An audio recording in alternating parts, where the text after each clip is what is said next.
እሷ ስታለቅስ አይተው ሌሎቹ ልባቸው ራርቶ እሱን እንዳይተውት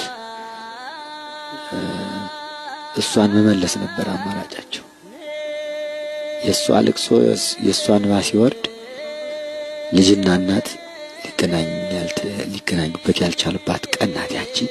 ለታርብ ስትሳሰብ ልጄ ምንድነው ወዳው በደሉ በሀገር ዳኛ የለም ወይ ያለች፣ በደለኝ ያልበደለ ምንም ያልሰራ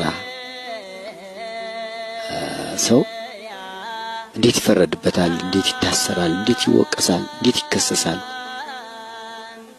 ዳኛ የለም ወይ ያለች የምትጠራ ነቢያትን ነበር። በዚህ ጲላጦስ መኖሪያ ቤታቸው መንገዱ ዳር ነውና እሱ መስቀል ተሸክሞ በመካከል ላይ እየወደቀ እየተነሳ ሲሄድ አይታ ምንድነው ብላ ስትጠይቅ የናዝሬቱ ኢየሱስ ክርስቶስ ተፈርዶበት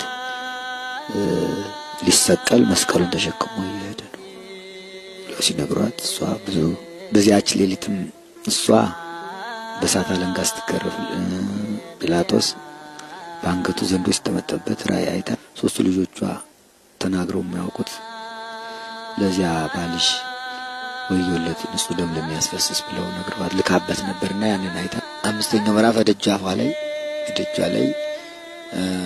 መስቀሉን እንደተሸከመ ሲወድቅ ሄዳ የሚያነሳው በሌለበት ጊዜ አንስታ ቅፍ አድርጋ ደሙ እየፈሰሰ ወዙ እየፈሰሰ ቤቷ ከሳጥን ያስቀመጠችውን አዲስ ልብስ ወስዳ ላውን ወይም ወዙን በልብሷ አጥርጋ አድርጋ ደሙና ወዙ እየፈሰሰ ከልብሷ ላይ እንዳለ ተቀርጾ ስዕል ሆኖ የመጀመሪያው የሐዲስ ስዕል ለሷ ነው የተቀረጸላት። ለጲላጦስ ባለቤት አብሮቅላ ትባላለች።